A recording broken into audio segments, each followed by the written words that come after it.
प्यारे बच्चों, MP board जो कि 9वीं की परीक्षा एमपी बोर्ड के आधार पर होती है, इसके लिए मैं आप सब बहुत महत्वपूर्ण प्रश्न जो कि कल आने वाली परीक्षा के लिए अति महत्वपूर्ण है, पूरे कोर्स में से आपके लिए लेके आया हूँ। ये मेरा नया चैनल है, इसलिए आप एक बार अवश्य देखें और महत्वपूर्ण प्रश्न आपको अधिक से अधिक अंक प्राप्त करने में मदद करेंगे जो इस वर्ष आने वाला है।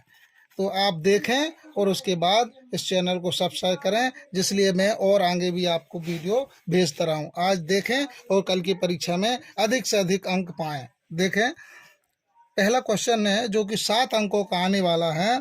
तो रिक्त स्थानों की पूर्ति कीजिए।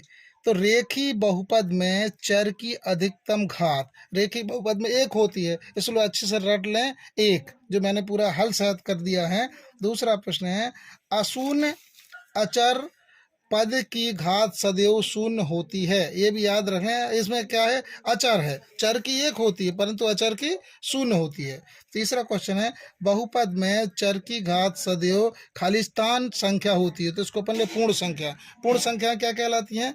1 2 3 4 5, ये शून्य से शुरू होती, शून्य, 1 2 3 4 5 ये पूर्ण संख्या कहलाती हैं, जबकि एक से शुरू होने वाली प्राकृतिक संख्याएं कहलाती हैं।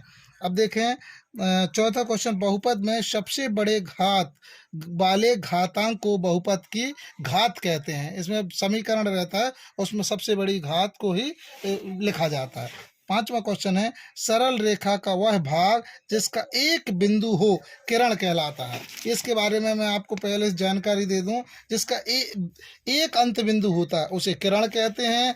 जिसकी एक भी अंत बिंदु नहीं होता, इनको दोनों असीमित रूप से बढ़ा जा सकता उसे रेखा कहते हैं। और जिसके 2 अंत बिंदु होते हैं उसे रेखाखंड कहते हैं। और दोनों के बीच समान अंतर हो तो समानांतर रेखा कहलाते हैं। इनको विशेष तौर से ध्यान रखें, इनमें से बहुत सारे विकल्प और ऑब्जेक्टिव टाइप के क्वेश्चन बनाए जा सकते हैं। चलिए, तो ये आप किरण और रेखा समझ गए। अब देखें अगला क्वेश्चन, सरल रेखा का वह भाग जिसके 2 अंत बिंदु होते हैं रेखाखंड कहलाता है। मैं पहले ही बता चुका, 2 अंत बिंदु वाला रेखाखंड और 1 अंत बिंदु वाला किरण। अगला देखें, सातवां, त्रिभुज के तीनों अंतःकोणों का योग 180 अंश होता है। जे 8वीं 6वीं 7वीं 8वीं से बताते आ रहा हूँ। त्रिभुज के तीनों अंतःकोणों का योग 180 अंश होता है। चतुर्भुज के चारों अंतःकोणों का योग 360 अंश होता है। ये तो बिल्कुल रट जाना चाहिए, हमेशा परीक्षा में आता है। आयत या वर्ग का प्रत्येक कोण 90 अंश का होता है, क्योंकि आयत और वर्ग में समकोण होता है। अगला है, अर्धवृत्त पर बना कोण 90 अंश का होता है। ये 10 आपको विकल्प बताए हैं, इन्हीं में से आपको तैयार कर लेना, अच्छे से आना। ये भी दिखा दूं मैं, त्रिभुज में 3 कोण होते हैं, 3 भुजाएं होती हैं, और तीनों कोणों का योग 180 अंश। कोई भी त्रिभुज बने उसका 180 अंश होता है। इसी प्रकार जी आयत है और जी वर्ग है, इनके भी चारों कोणों का योग, 4 कोण होते हैं, चारों कोणों का योग 360 अंश होता है। त्रिभुज का 180 अंश, चतुर्भुज का 360 अंश। चलिए अब दूसरा प्रश्न है, 6 अंकों के लिए, सही विकल्प चुनकर लिखो। 9 x के ऊपर 7 की घात ऋण 4 x के ऊपर 6 की घात प्लस x धन 9 की घात क्या है? तो इसमें अपन को अधिकतम घात बताना, सबसे बड़ी घात इसमें 7 है, तो विकल्पों में क्या आ जाएगा उत्तर? 7। कोई भी समीकरण है उसमें अपन को बड़ी अधिकतम घात बताना होती है। तो दूसरा है, बिंदु ऋण 4 और ऋण 5 किस चतुर्थांश में स्थित है? चतुर्थांश के बारे में ये बता दें आपको, ये संख्या रेखा है, इसमें x और x डैश, y और y डैश होता है। ये रहता है धनात्मक पक्ष, और ये x में और इधर y में, तो ये प्रथम चतुर्थांश कहलाता है, ये द्वितीय, ये तृतीय और ये चतुर्थ। जैसे इसमें पूछा गया है ऋण 4 और ऋण 5, तो ऋण 4 ये आएगा 1 2 3 4, ऋण 4 और ऋण 5 ऊपर, तो ये द्वितीय चतुर्थांश में, तो अपन इसका विकल्प आ जाएगा द्वितीय चतुर्थांश। अच्छा, तीसरा, शंकु का आयतन है। तो शंकु का आयतन क्या होता है? उनको सूत्रों को अपन को याद कर ले, 1/3 पाई r वर्ग h, ये शंकु का आयतन है। अब चौथा क्वेश्चन, बेलन का वक्रपृष्ठ। सभी के सूत्र याद कर लेना, क्योंकि सूत्रों से ही विकल्प, सही जोड़ी और खालिस्तान बनाए जाते हैं। तो बेलन का वक्रपृष्ठ क्या होता है? 2 पाई RH। तो इसमें मैंने हल कर दिया, इसको याद कर लेना। अच्छा, पांचवा, एक सिक्के को एक बार उछालने पर पट आने की प्रायिकता क्या होगी? पट आने की माने इसमें संभावना कितनी है? चित्त भी आ सकता है और पट आ सकता है। तो कह रहा है कि चित्त पट आने की, तो एक बटे दो हो जाएगा, क्योंकि संभावना दो है परंतु आएगा तो एक, क्योंकि उसमें पट आने एक बटा दो। किसी घटना के घटित होने की संभावनाओं के परिणाम को कहते हैं मध्यमान, आवृत्ति, परास या प्रायिकता। तो इसको क्या कहते हैं? प्रायिकता। घटना घटित होने की संभावनाओं को प्रायिकता कहते हैं।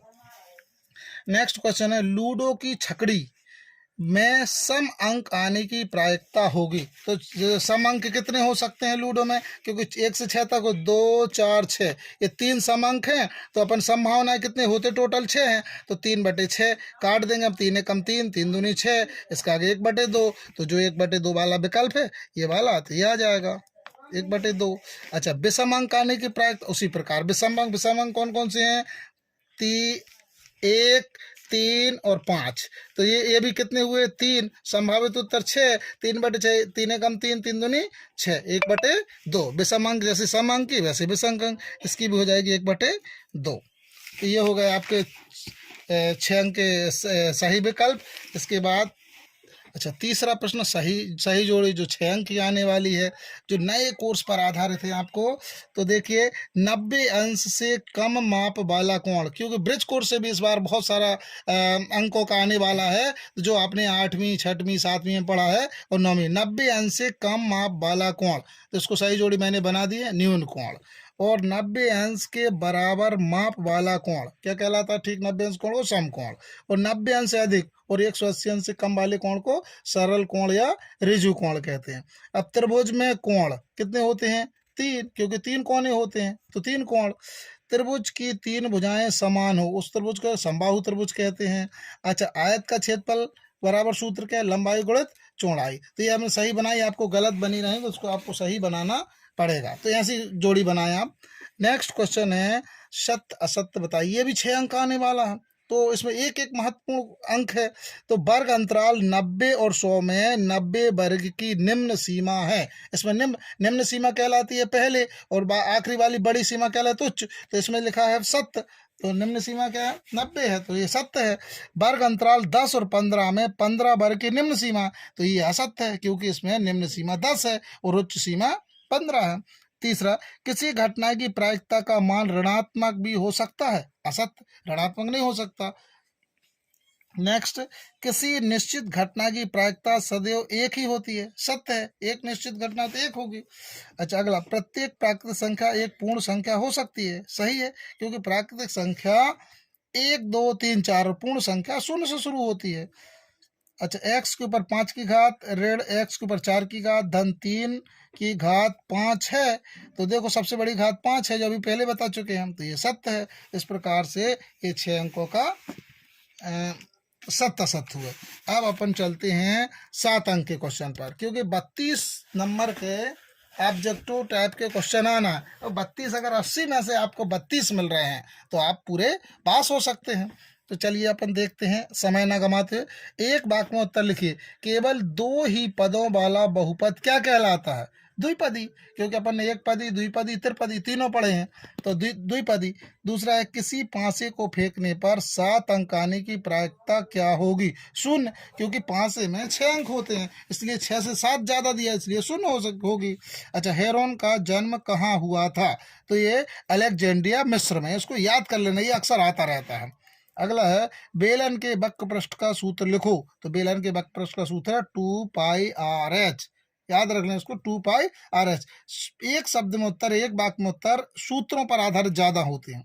5वां, रैखिक समीकरण में चर की उच्चतम घात होती है 1, रैखिक समीकरण 1 घात होती है। अब नेक्स्ट है, गोले का पृष्ठीय क्षेत्रफल का सूत्र लिखिए। तो गोले का पृष्ठीय क्षेत्रफल 4πr वर्ग, 4πr वर्ग। नेक्स्ट क्वेश्चन है, वर्ग अंतराल 10 और 20 का मध्यमान क्या होगा? मध्यमान मतलब दोनों को जोड़ के और 2 का भाग दें, जैसे 10 धन 20/2, क्योंकि 2 संख्या है, 20 10 30, 30/2, 2 एकम 2, 2 15 30, 15, एक शब्द उत्तर। इस प्रकार से ये आपका हो गया 5वां क्वेश्चन। अब इसमें थोड़ा सा और मैं बताना चाहता हूँ, जो विकल्प बन जाते हैं इन्हीं से, परास या परिसर। तो इसको कैसे निकाल, अधिकतम मान ऋण न्यूनतम मान, ये सही या गलत में भी पूछा जा सकता है और विकल्प में भी। और बहुलक, जो संख्या बार बार आती है वो बहुलक कहलाती है। जैसे देखिए उदाहरण 1 2 3 3 3 4 5, जो 3 बार आया है, जो ज़्यादा बार संख्या आती है वो बहुलक कहलाता है। अगला नेक्स्ट है औसत। औसत बराबर आंकड़ों का योग बटे आंकड़ों की संख्या। इस प्रकार से अपन जैसे दिया 1 से 5 तक संख्याओं का औसत ज्ञात कीजिए, तो अपन ने जोड़ लिया 1 धन 2 धन 3 धन 4 धन 5 बटे 5, क्योंकि संख्या 5 1 2 3 4 5, इन सबको जोड़ लिया 5 4 9 3 12 13 14 15, 15 बटे 5, 5 का 5 5 3 15, तो औसत हो जाएगा 3। बच्चों यदि ये वीडियो पसंद आया तो इसको सब्सक्राइब करें, जिससे मैं आगे और भी वीडियो भेजता रहूं और जिससे आप सफलता प्राप्त करते रहें। धन्यवाद।